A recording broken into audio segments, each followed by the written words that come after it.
head over to the running back position.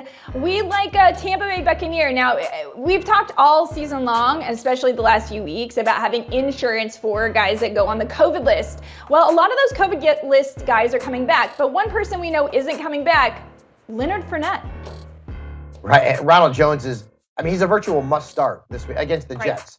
I mean, last week you saw a near 45% touch share, scored 16.1 fantasy points.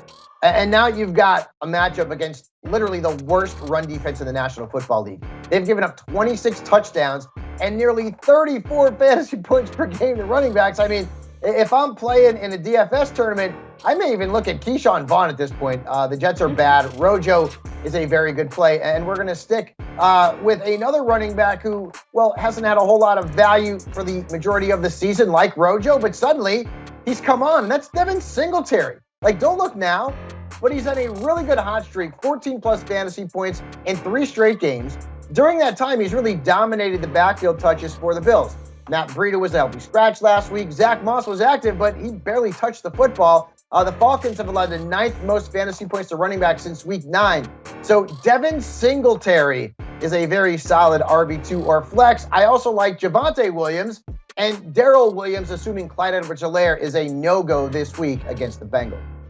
Yeah, and it doesn't sound positive for Clyde Edwards-Helaire, so I like that Darrell Williams call. Also, he is available on a few waiver wires. If you're in a more shallow league, I would definitely make that pickup. All right, if we're going to sit somebody at running back, who's it going to be?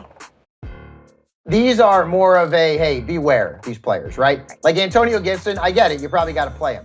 And he scored a touchdown last week against our beloveds, but, I mean, he still didn't really do much. He played a season-low 22 offensive snaps. And listen, he's not 100%, right? He's dealing with that toe injury. This week, he's got the Eagles. Their defense has allowed the 3rd fewest fantasy points to running back since week 9. So Gibson is a risk. And I'm also going to sit Rex Burkhead, who is the hero of week 16. He came out of nowhere and went bananas against the LA Chargers.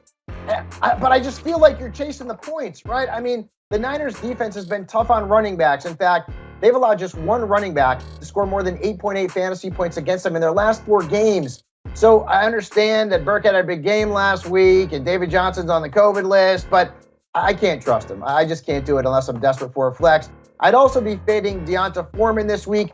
And if you're in a standard league, Michael Carter would be a fade. In PPR, I'd continue to play him.